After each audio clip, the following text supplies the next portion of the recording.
if you were number 3 for the phrase buy to let mortgage, that'd be worth £1.5 million a year to the business. The biggest problem I saw was the lack of transparency and the lack of return on investment analysis for digital marketing. Simon Wishy has been in digital marketing since the early days, back when email campaigns were still a new thing. He's worked with big names like Oracle and American Express, and now runs his own agency in the UK. He's all about straight talk, real numbers, and helping businesses actually grow, not just look good online. If you were to pick SEO versus PPC, how do you look at that topic rather? We see pay-per-click. It's a bit like starting a fire with kindling. Yeah. You get that fire, you get the heat quick, but it is quite expensive, or it can be quite expensive. You wouldn't want to heat your house by burning kindling. Don't just think a great idea is going to carry you through. There's that expression, I hope you don't mind me saying this on the air, the road to hell is paved with good intentions. But what is your take on this AI storm, Simon, with all the evolution that is happening around? I would have to say,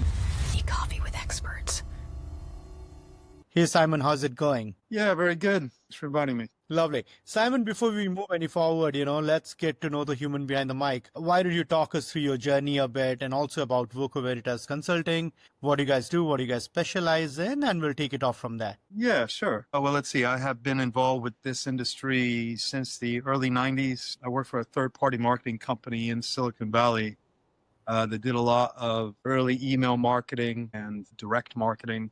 We got involved with a bunch of clients in the Valley, like American Express and Sun Microsystems, Oracle, and some of the others that have actually become very large, Compact Computers, which is now Hewlett-Packard, and so on. But I actually moved to England in 1998 because I got married to an English woman. And Nice. yeah, so it was in the marriage contract. Upon getting here, continued with digital and, was part of a Yellow Pages directory company, a brand name, around 2002 for 4 years. And we built up the digital arm of the directories business aggressively because everything was going towards local search. So we did a lot of partnerships with the major search engines, all the usual suspects. And in 2006, I had my 4th child, which meant that I had to leave regular employment and started the consultancy work. 4 kids and all the travel and the demands of that sort of position, I just didn't gel with the personal life. But I also found things about the industry that I didn't really agree with or didn't like. And the biggest problem I saw was the lack of transparency and the lack of return on investment analysis for digital marketing. And I thought, well, it's common sense for anything else that you spend money on in a business, you typically have a business case for that investment. With digital, I didn't see that. And people were very vague. And I thought it was a bit like the Wild West. So we decided at that point to wrangle some of these issues and really crunch numbers and figure out, how do you do a return on investment model with digital marketing? And that was the genesis of the consultancy. And here we are nearly 20 years later, and that's moved on considerably. And since 2010, I've been a full service digital agency as well as a... Nice, quite a journey. What is it like, what is that thing kind of that sets apart Silicon Valley from others, since you have quite a bit of experience there? Well, it's a hotbed for ideas, and I think people are a little bit fearless, and they want to push the envelope there. And living now on the continent or in Europe, a lot of people in the UK would not want it to be called Europe as such. But the other side of the ocean, the approach is different.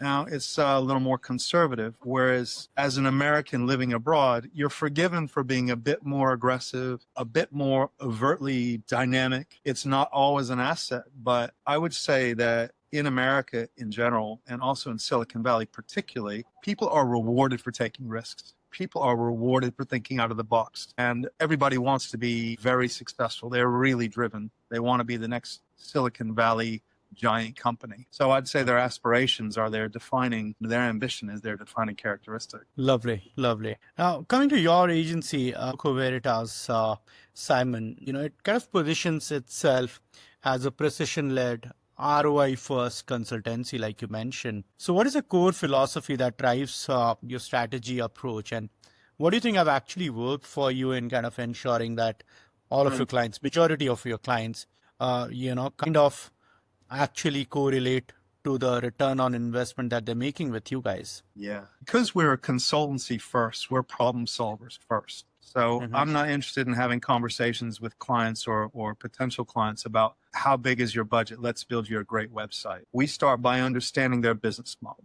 You got to do the numbers first and get a firm understanding of the business. Then you can make informed recommendations about the type of digital marketing that would be appropriate and that would offer the best return. So that's a different approach. So we have a world-class suite of tools that allow us to look at any given digital marketing channel and be able to pre-identify what the likely outcomes will be. Why should we invest in SEO? If we put in £5,000 a month as an SEO budget, what will the outcome of that be, both financially and perhaps even strategically? And I think that way of thinking is awfully important in business. You know, you see it everywhere, but in digital marketing, it's still not as common as it should be. So I'd like to think that we started leading the charge on that 20 years ago. You do see more of it, and there is a lot more tracking and analysis and discussion of the value of certain channels and exercises, but it's still on the way up. And I think people are just getting smarter and smarter and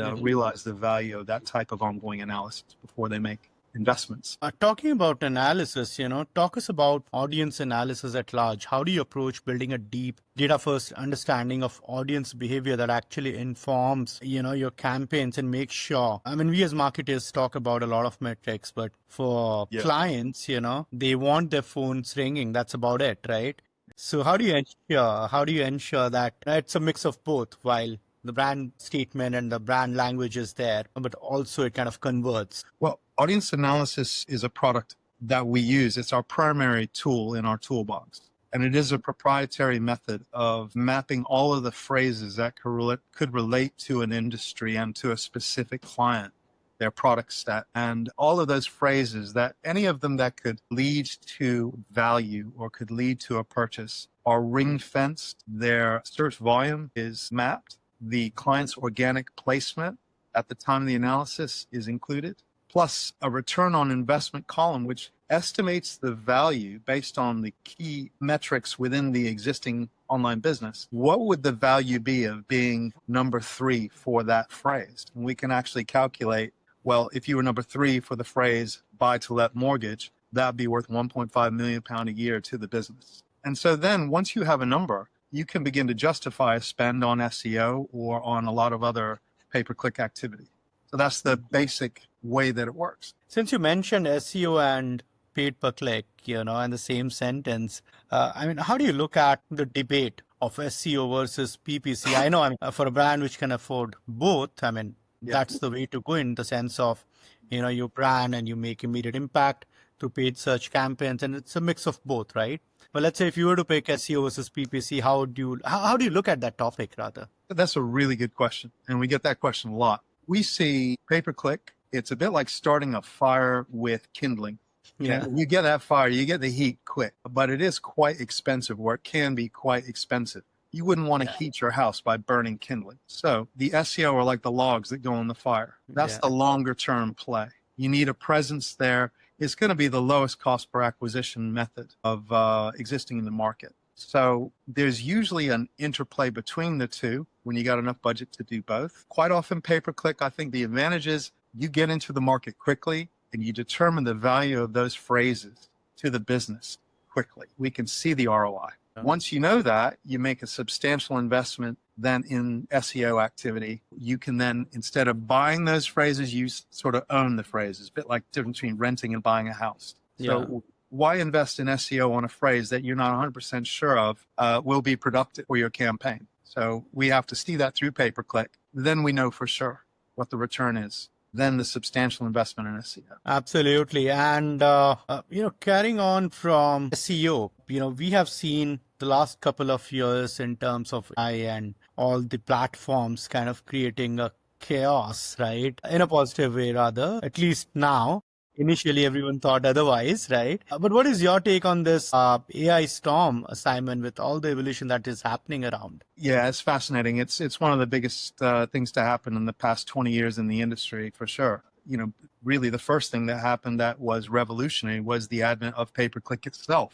Some of the folks who are watching may remember when Yahoo, or then I believe it was Overture, came up with the idea, patented it. Then Yahoo bought Overture and owned the idea of pay-per-click. It was their IP. Google then launched their own service, infringed upon that IP. Yahoo took them to court, and Google cut them a check for $300 million, said thanks very much, and just carried on. So that when Google's revenue, as everybody knows, is built on the back of sponsored listings. contextually relevant sponsored listings, which is what the patent was about. Now we've got this ability to carry out tasks exponentially quickly. The question is it exponentially accurate? Because Google is a tech company. We mostly worry about Google in our industry because that accounts for so much of search. Right. SEO used to be a game of fool the one-eyed giant.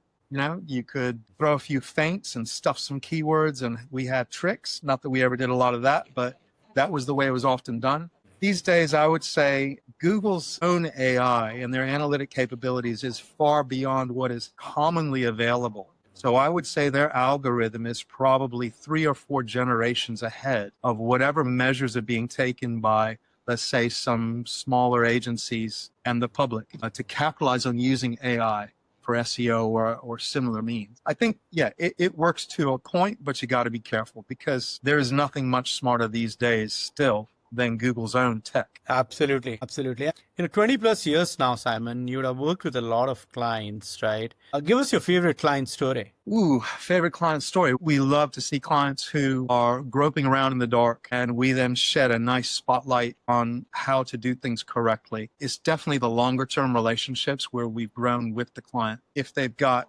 a 6-figure income online and we grow that to 7 or 8 figures over a period of 5 to 10 years. Those are all my favorite stories because, it's win-win all the way. I think you have to have really good relationships with clients and you have to invest. There's none of this sort of get in there, build a site, overcharge them for SEO, and then 18 months later get fired. That's just totally the wrong approach. So I really encourage everybody to think about that. We're successful because many of our clients have been with us for 5, 10, 15 years. We like them and we like each other and we go to each other's barbecues or would go to events together. Well, I'm under no illusions. We're there because we make them money and we can demonstrate that on an ongoing basis. Lovely.